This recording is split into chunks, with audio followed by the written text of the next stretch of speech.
Buenos días a todos. Muchas gracias a los organizadores acá por la invitación, que algunos pensarán un poco raro que me inviten a hablar de energía en este ámbito, pero creo que por un lado es bueno que todos conozcan lo que está ocurriendo en el sector, lo que significa el sector, y al final vamos a ver que algunas de las cosas que terminaba diciendo Luis Miguel recién tienen bastante que ver o bastantes coincidencias con los incentivos de la energía.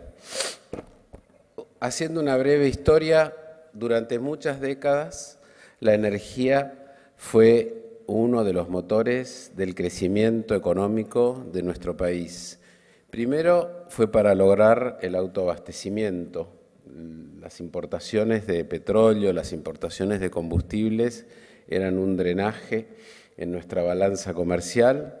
Y a partir de inicios del año 60 empezamos primero a estar cerca del abastecimiento, luego a lograrlo y después a partir de fines de los 70, con grandes descubrimientos en Loma de la Lata, liderados fundamentalmente por YPF y seguidos también por muchas empresas del sector privado, tanto nacionales como internacionales, pasamos a ser un país superavitario, a generar un excedente, o sea que más allá de que continuásemos importando algunos productos, las exportaciones eran superiores a las importaciones, con lo cual el sector energético era una fuente de inversión, de empleo, de divisas para un país siempre sediento y faltante de divisas, obviamente no en la magnitud del agro, pero diríamos que después del agro era el principal generador de divisas. Y siempre contando con unos recursos muy importantes, y cuando digo recursos no solamente los recursos naturales, en este caso geológicos, ustedes usan la parte de arriba de la tierra, esta industria usa la parte de abajo de la tierra, pero en ambos casos muy rica, pero además de recursos humanos y organizativos y empresariales argentinos, apoyados también por larga tradición de empresas multinacionales. Yo les voy a contar un poquito qué pasó en los últimos 15 años, porque este motor del crecimiento, que además de todo lo que decía, aportaba también energía disponible, accesible y a precios competitivos para todo el resto de la economía, que es un insumo básico para todos, incluido, por supuesto, para el agro. Bueno, lamentablemente, en la década pasada eso cambió y ese motor se transformó en ancla, se transformó en uno de los principales pesos que tuvimos que sobrellevar para poder seguir haciendo que nuestra economía funcione. Les voy a mostrar algunos pequeños cuadros. El primero, y que es bastante gráfico, es la balanza comercial energética. Acá se muestran las barras verdes, son las exportaciones del sector energético, las barras rojas son las importaciones. El cuadro empieza en el año 2003 y está marcado en el año 2006, que fue el pico de exportaciones y pico de superávit comercial energético, 6 billones de dólares de superávit en el año 2006. Rápidamente, en solo 7 años, y por políticas desacertadas, no por falta de recursos, estos 6 billones de dólares se transformaron en un déficit de 7 billones en el año 2013. O sea, en 7 años le quitamos a la economía argentina 13 billones de dólares anuales. Creo que esto solo es una de las principales razones por la que nuestra economía está en estagnación desde el año 2011 en adelante, porque compensar estos 13 billones de dólares comerciales ha sido muy difícil y al mismo tiempo toda la inversión que no vino, todo el empleo que no generó, y eso se debía a que ese año esas exportaciones de casi 8 billones habían bajado a 5,6, y lo más terrible de todo, en un país que nos sobran los recursos, pasamos de importar 1.700 millones de dólares a 12.500 millones de dólares de importaciones. Y esto fue porque estaban los incentivos equivocados, o sea, uno podría llamar que esto fue un gran plan de sustitución de exportaciones. Ustedes recuerdan, en los años 60 hay muchos papeles, papers escritos sobre el desarrollo a partir de la sustitución de las importaciones. Alguien tendría que escribir un paper sobre un plan de desarrollo de sustitución de exportaciones que se conseguía pagándole mucho más a lo importado que al productor nacional, ¿no? Si le pagamos, el plan era, le pagamos $1 al productor de gas nacional y le pagamos $10 al gas que venía de Qatar o de Australia. ¿Qué ocurrió? Bueno, empezamos a traer cada vez más gas de Qatar y de Australia y cada vez se produce y se explora menos en nuestro país. Afortunadamente, a partir de nuestro gobierno, esas políticas cambiaron y, como ven, lentamente, porque esta es una industria que el movimiento desde el inicio de aprobación de proyectos, inversión, hay que explorar primero, no es tan automático, pero ya las exportaciones que habían llegado a mínimos de 2 billones de dólares, este año estamos proyectando que van a llegar casi a 5 billones de dólares, y las importaciones también se han ido reduciendo, con lo cual la balanza comercial este año va a estar en equilibrio. El año pasado tuvimos un déficit de 2,3. Con las proyecciones de los desarrollos que ya están en marcha en Vaca Muerta, el año que viene esta balanza se va a tornar positiva en algunos billones de dólares, y obviamente el potencial que tiene, ya lo vamos a ver, es de mucho más. En los 7 primeros meses del año ya estuvo en equilibrio la balanza versus el año pasado. Si este cuadro está en dólares y se refiere a todos los productos energéticos, si vemos lo mismo pero con el gas, es todavía más elocuente y más dramático. Esto es el mismo cuadro, empieza más atrás, empieza en el año 97. Las barras verdes son las exportaciones de gas natural, pero en volumen, en millones de metros cúbicos por día. Argentina, fruto de estos descubrimientos de gas, había conseguido el autoabastecimiento y había construido infraestructura para exportar, sobre todo a Chile. También estamos conectados para exportar a Uruguay y a Brasil. Mucho potencial de exportación a Brasil todavía queda, pero a Chile le llegamos a exportar 18, 17 millones de metros cúbicos diarios allá por el año 2003, por 2004, cuando este impulso a las importaciones que se dio con estos precios que le congelamos al productor local, empezó a haber menos gas, y entonces en el año 2007, de un día para el otro, le cortamos las expo a nuestro país vecino, se quedaron vacíos los gasoductos que se habían construido, y después ya fue bastante catastrófico. En el año 2014 tuvimos que importar 34 millones de metros cúbicos por día, o sea, importábamos gas todo el año, un gas que llegábamos a pagar 10, 12, 14 dólares el millón de BTU, que es la medida del gas, cuando le estábamos pagando al productor local 2, ¿no? O sea, importábamos a 14 y al productor local le pagábamos 2. El año pasado empezamos levemente a exportar de nuevo. Ahora tenemos una ventana que nos sobra el gas 8 meses, o sea, la producción empezó a crecer, ahora lo vamos a ver. Tenemos 8 meses excedentarios, pero todavía tenemos 4 meses que son los meses de frío, que tenemos que seguir importando, pero se ha reducido ese déficit de manera notable y va a continuar siendo así.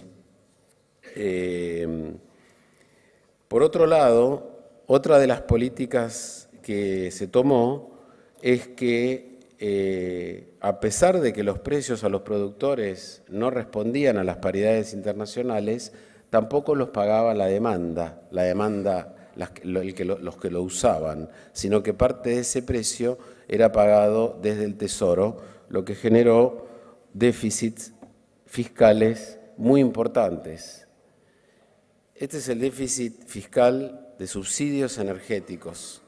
Los argentinos estaban acostumbrados a pagar por su energía. En el año 2003 eran cero. Esta es la columna hasta este año. La parte azul son los subsidios a la electricidad, la parte roja son los subsidios al gas natural y GLP, y la parte gris pequeñita de arriba es otro tipo de subsidios. Como ven, los argentinos pagaban por su electricidad. Yo, cuando era chico, mi mamá apagaba la calefacción a la noche, ¿no? Si se salía el pie de abajo de la frazada en invierno, corrías riesgos de congelamiento, ¿no? Levantarse a la mañana y salir de la cama era un desafío.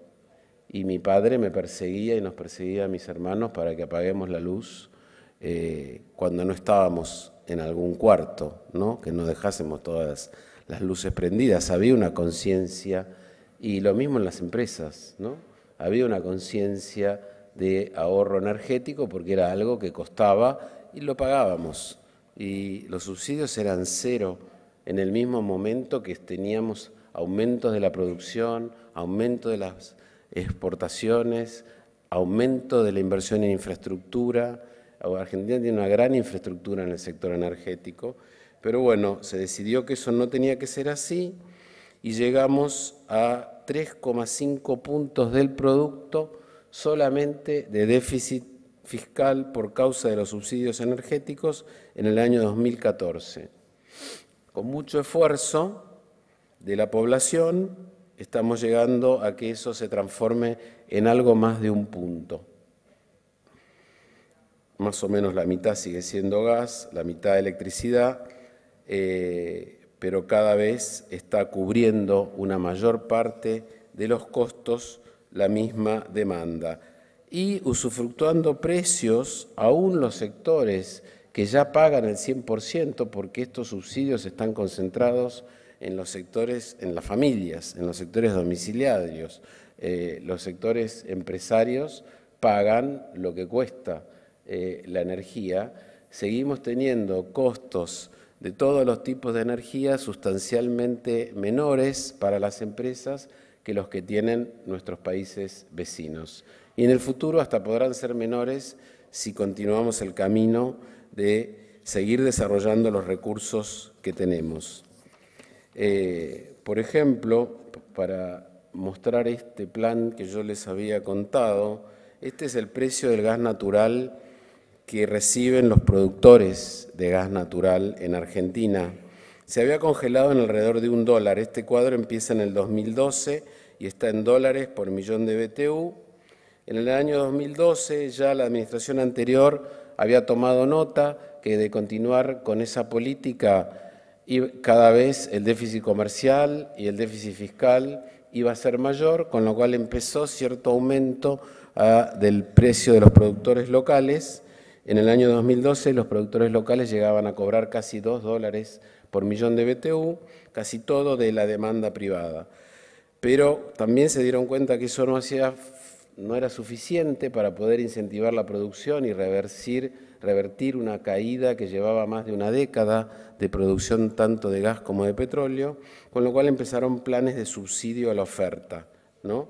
Además de los subsidios, por un lado estaban los subsidios a las familias, a la demanda, para que no pagasen el costo total, pero por otro lado había subsidios a la oferta que se llamaban de distintas maneras, pero fundamentalmente en el caso del gas, Plan Gas 1, 2 y 3, que le remuneraban a los productores de petróleo una parte que, como vemos, cuando nosotros llegamos era importante. En el año 2015 se remuneraba $4,1 el millón de BTU, pero prácticamente la mitad de eso era recibido del Tesoro y la mitad era recibida de la demanda. Y además había los subsidios para la demanda. Esto ha ido cambiando. El año pasado los productores recibieron $4,6 el millón de BTU, pero el 91% procedente de la demanda genuina. Las empresas que invierten y que trabajan en esto están acostumbradas a que sus precios los pague la demanda, no subsidios. Más allá de la que a nosotros se nos pueda ocurrir, ellos van a invertir en los lugares donde se juegue el deporte que ellos saben jugar. Nosotros le podemos decir que acá es mejor jugar al bádminton y no al béisbol. Bueno, todas las empresas que han nacido, crecido, desarrollado jugando al béisbol se van a ir a invertir a donde juegan al béisbol. No tienen ganas de aprender las reglas del bádminton.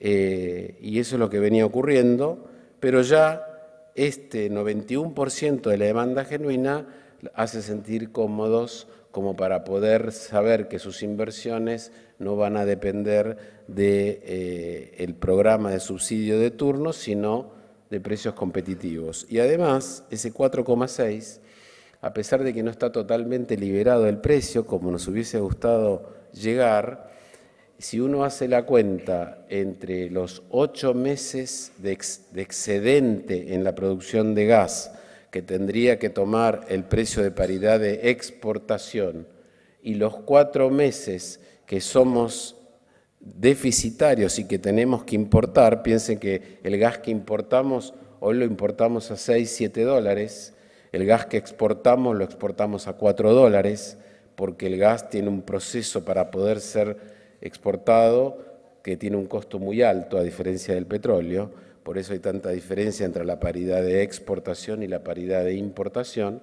pero si uno hace un promedio ponderado de esos 8 meses de abundancia con 4 meses de escasez, te da exactamente este valor de 4,6, que surge también de subastas que hemos empezado a hacer en el sector privado.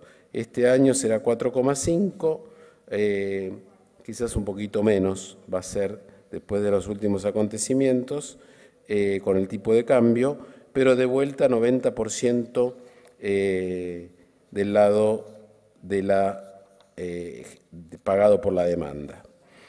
Bueno, habiendo hecho este panorama general de normalización que hemos iniciado en el sector energético, porque obviamente falta mucho, les voy a contar un poco de lo que está ocurriendo en Vaca Muerta, que es uno de los puntos, no el único, uno de los puntos que tendrían que seguir alimentando este sector energético como motor del crecimiento. Vaca Muerta se sabe que existe hace más de 100 años. De hecho, Vaca Muerta no es el lugar geográfico sobre la Tierra, sino es en ese lugar a determinada profundidad, es lo que se denomina Vaca Muerta, porque en ese lugar había petróleo y gas convencional desde hace muchas décadas y los hemos explotado, y por eso también podemos usufructuar parte de esa infraestructura que existía antes. La inversión en Vaca Muerta ha crecido muchísimo. La mejor manera antes en el petróleo convencional se medía la inversión como el número de pozos que se perforaban cada año. Como en el no convencional un pozo puede tener más o menos longitud, son pozos que hoy se hacen primero 3.000 metros de perforación vertical y después unas ramas horizontales que están alrededor de 3.000 promedio. Hoy cada vez se alargan más, hay pozos de hasta 4.000 o 5.000 metros de perforación horizontal y cada determinado número de metros se hacen fracturas, ¿no? Porque hay que fracturar la roca, porque el petróleo está atrapado en una roca en lugar de haber estado atrapado en una burbuja, como sería un mate. El petróleo convencional Era una burbuja que había que poner una bombilla para sacarlo. Acá está atrapado en rocas que hay que perforarlas, hay que fracturarlas para que suelten el petróleo y el gas que quedó ahí atrapado. Yo les recomiendo a los que puedan que vayan a visitar Vaca Muerta porque es casi mágico lo que ocurre ahí, el nivel de tecnología que estamos aplicando.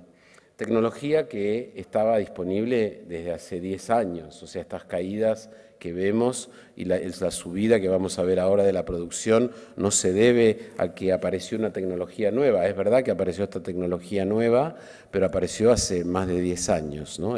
Estaba disponible, era cuestión de poner los incentivos adecuados. Entonces, la manera más exacta de medir el nivel de inversión actual y, por ende, el nivel de producción futuro es la cantidad de fracturas que se hacen al mes. Esas fracturas se hacen con un chorro de agua que inyecta, entre otras cosas, además de agua, arena y otros elementos químicos, a 3.000 metros de profundidad, fracturan hasta 100 metros. Ese chorro fractura la roca hasta 100 metros desde la salida, ¿no? Este es el número de fracturas por mes desde el año 2016.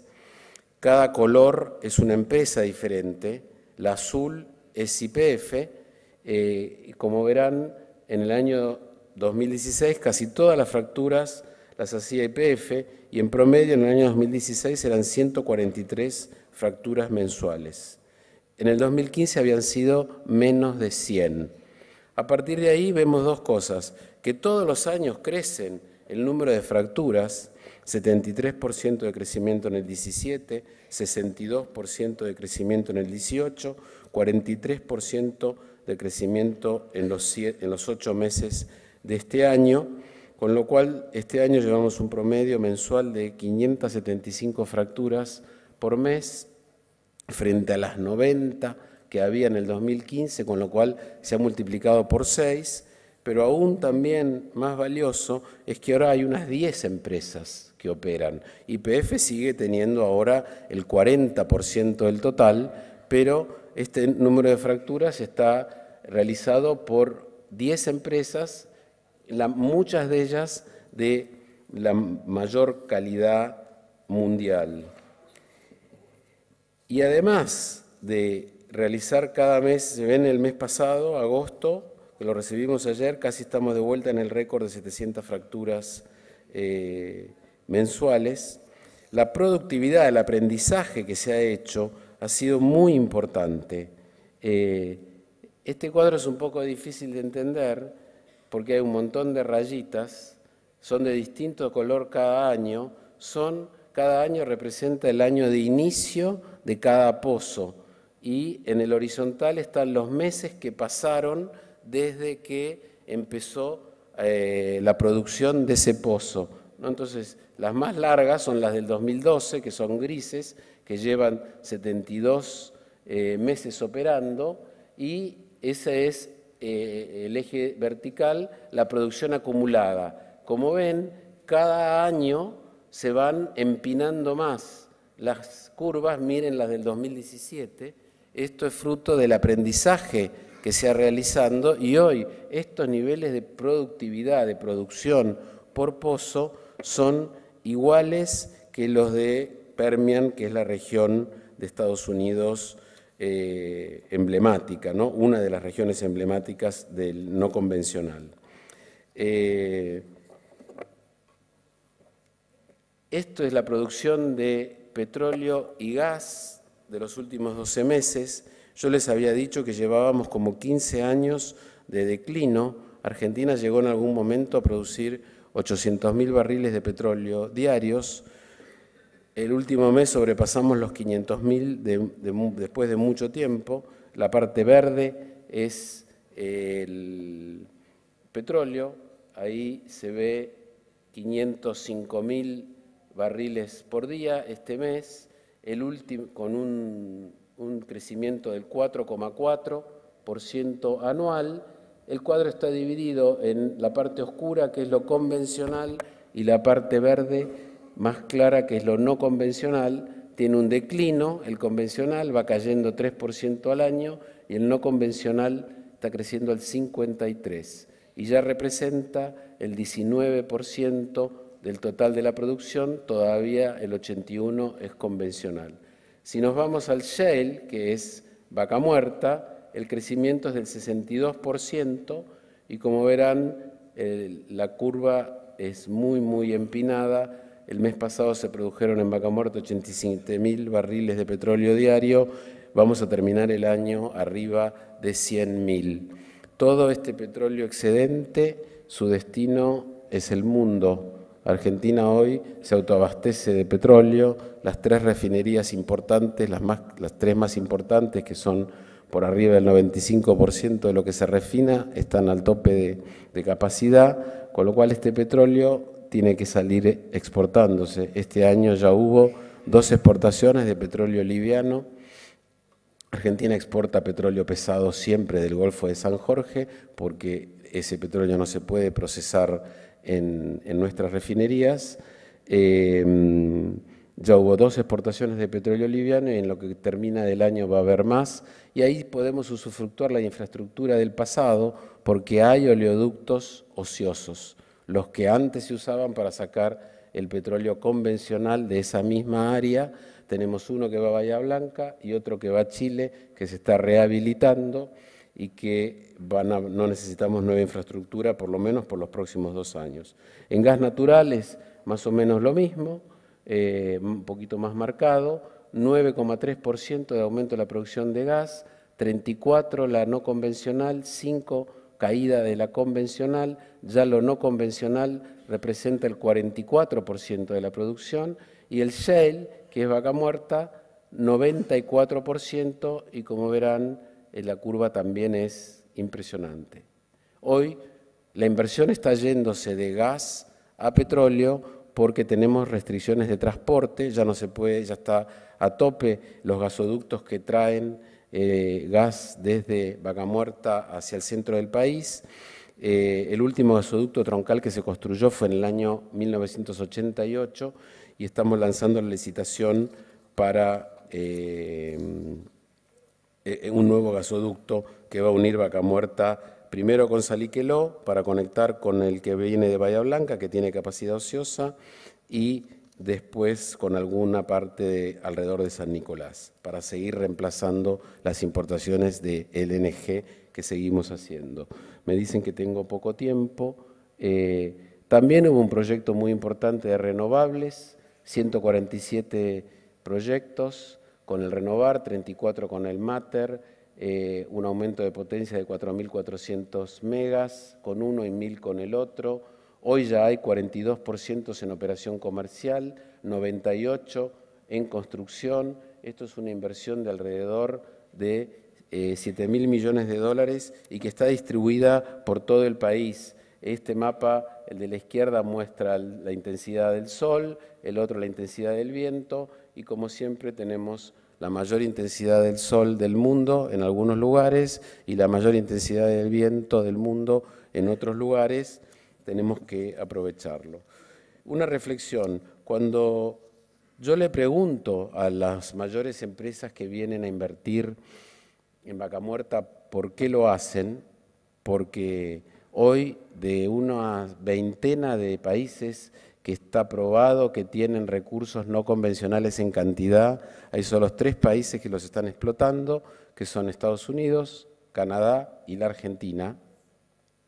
Me dicen, bueno, porque ustedes tienen un ecosistema que obviamente el primer requisito es la geología, ¿no? La calidad de la roca, como ellos le dicen, es muy buena, pero además tienen un ecosistema arriba, y esto les va a sonar a ustedes algo parecido, que está compuesto por empresas nacionales y extranjeras que llevan más de 100 años operando en hidrocarburos, gremios y empleados y obreros que saben trabajar el petróleo y el gas, infraestructura que permite que esa producción sea traída a los centros de consumo y una regulación que siempre puede ser perfectible, pero con la que nos sentimos cómodos. Y por eso se están retirando China es el que tiene más recursos no convencionales del mundo y la última grande, British Petroleum, se terminó de retirar hace unos meses.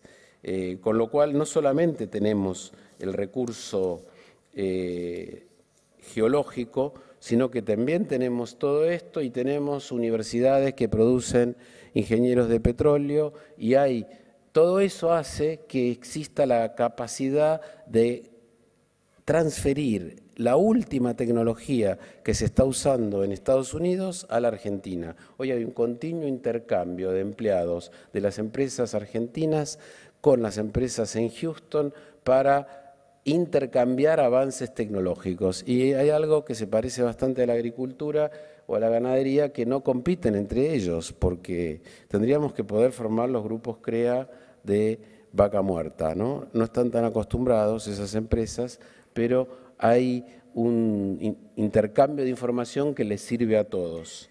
Termino, además, tenemos también un potencial enorme en el offshore, que la última vez que se hicieron licitaciones del offshore había sido hace más de 30 años. Nosotros producimos cerca de Tierra del Fuego mucho gas en plataformas en el mar. Este año hicimos el primer concurso internacional, licitamos 38 áreas, recibimos 23 ofertas, se adjudicaron 18 áreas por 700 millones de dólares que ya están comenzando a invertir y que la calidad de las empresas que vinieron son las mejores empresas de offshore del mundo y ya estamos haciendo el calendario para la segunda ronda, que no solamente es en el sur, sino que también es en áreas que están enfrente de la provincia de Buenos Aires. Como ven, estamos empezando a volver a crear un ámbito para el sector energético que lo vuelva a transformar en uno de los motores del crecimiento, no solamente para generar divisas, sino para que las industrias y los sectores económicos argentinos tengan energía disponible. La energía más cara de todas es la que no está, ¿no? Para que tengan energía disponible a precios competitivos, en nuestro caso por los recursos en general que tenemos, geológicos, empresariales, humanos, de infraestructura, podemos tener costos energéticos mucho menores que los que tienen nuestros vecinos y que los que tienen muchos países del mundo. Podemos empezar a vivir una época de energía muy barata, como está pasando en Estados Unidos, si somos suficientemente responsables para que Vaca Muerta tenga todo su potencial. En la medida que Vaca Muerta pueda hacer que seamos excedentarios los 12 meses del año, el precio en el mercado interno tendría que reflejar paridades de exportación todo el año. Nosotros generamos más del 60% de la energía eléctrica con gas, que es lo más conveniente para el país, con lo cual eso se tiene que traducir en un abaratamiento del costo del gas y como energía eléctrica. ¿Y qué hace falta? Y con esto termino, sí, para que este proceso virtuoso que empezó hace unos años y que recién está, yo diría, Vaca Muerta terminó jardín de infantes. Todo lo que hemos conseguido es explotando menos del 4% del total de la superficie de Vaca Muerta. Hace poco una empresa, Exxon, fue una de las últimas que anunció el pasaje a desarrollo de su prueba piloto. La prueba piloto era invertir 500 millones de dólares durante 2 años. Una vez que comprobaron los resultados, ahora pasan a desarrollo, que significa invertir 2.500 millones de dólares. Le pregunté al CEO si los resultados que obtenés en esa área son iguales que lo que obtuviste en la prueba piloto. ¿Cuánto podrías invertir en el área que ya posees? Porque hay como un 30% del área de Vaca Muerta que todavía no está asignada. Me dice, y en esa área fácil 15.000 millones de dólares. 15.000 millones de dólares. O sea, su segunda prueba piloto es 2.500. Y además son empresas que pueden movilizar esa cantidad de plata si no le proponemos que jueguen al bádminton y le dejamos que se jueguen con su gorra de béisbol como están acostumbrados, porque si no se van a otro lado. Pero entonces, ¿qué significa eso? Bueno, cuando estaba escribiendo qué significa eso, vi una enorme coincidencia con los requisitos que tenemos que tener para que el agro siga siendo el principal motor de crecimiento de nuestro país. Y son bastante simples, más allá de todos los detalles, como hablaba Luis Miguel, en que se ha ido trabajando, pero esto diríamos que son como los pilares fundamentales que si no los tenemos, después conseguir los turnos para los camiones en el puerto de Rosario, estamos ya a otro nivel, ¿no? Y como muchas veces nos hemos equivocado, muchas veces nos hemos tropezado con la misma piedra, esperemos no volver a hacerlo. Porque vimos que si lo hacemos de esta manera, tenemos los resultados, como la cosecha récord de este año o como el autoabastecimiento energético. Pensar que Argentina como objetivo tenga que ser autoabastecerse de energía es tan ridículo como pensar que nuestro objetivo es autoabastecernos de soja, ¿no? Si alguien dice que nuestro objetivo es autoabastecernos de soja, lo mirarían con cara rara, ¿no? Porque usamos el 5% de lo que producimos, no sé, el 8, el 10. El desarrollo es el mundo. O transformar esa soja en algo para que vaya al mundo, ¿no? En la energía es lo mismo. Las reservas que tenemos, los recursos que tenemos en Vaca Muerta, parte de ellos se va a quedar abajo de la tierra porque va a aparecer alguna tecnología que suplante el uso primero de petróleo, después de gas. No lo vamos a ver ni nosotros, ni nuestros hijos, ni nuestros nietos, pero eso en algún momento va a ocurrir, con lo cual no tenemos que pensar en el autoabastecimiento, tenemos que pensar en ser uno de los jugadores importantes en la exportación de gas y de petróleo. Y para eso yo diría por lo menos 3 cosas. Uno, que los precios domésticos reflejen los precios internacionales. Bastante fácil de entender. 2, que cuando quieras exportar, puedas. Yo abrí una fábrica de quesos en Santa Fe dedicada a la exportación en junio del 2008. En julio del 2008 se prohibieron las exportaciones de queso. Es para no seguirme, ¿no? Es un dato para no seguirme en mis iniciativas. Pero bueno, esto es verdad, no es un chiste. Bueno, primero que los precios domésticos reflejen los precios internacionales. Obviamente a veces hay un lag de meses, ¿no? Y lo digo por la leche, que lo conozco bastante bien. Cuando se producen estas devaluaciones, los precios tardan 3 o 4 meses en acomodarse, pero no, nada es automático y en ningún país es automático. Pero que los precios domésticos reflejen los precios internacionales, que cuando quieras exportar lo puedas hacer. Y por último, que haya un dólar ya sea para importar equipamiento o insumos, para exportar o para cuando quieras repartir dividendos. Yo creo que si mantenemos esas 3 reglas, le va a ir bien a la energía, le va a ir bien al agro.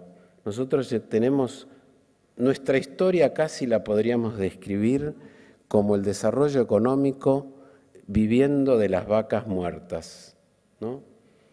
Primero vivíamos del cuero, porque al principio quedaba ahí la carne que se pudría en el campo, en la época de la colonia.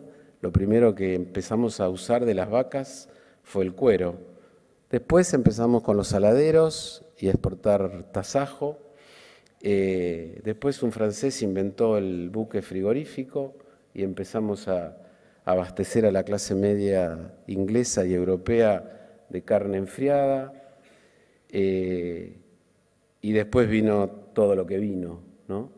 Bueno, ahora tenemos una vaca muerta más que puede ser hermana de las otras vacas y que obviamente no va a ser la solución del país, pero sí puede ser un ejemplo más de qué reglas tenemos que respetar para que haya más empleo, menos pobreza, más desarrollo y que salgamos de estas crisis recurrentes que parece que estamos levantando la piedra de Sísifo y cada tanto se nos vuelve a caer al valle. Yo soy optimista, creo que los errores, siempre se pueden cometer nuevos errores, pero creo que los errores que cometimos en el pasado como sociedad no los vamos a volver a hacer.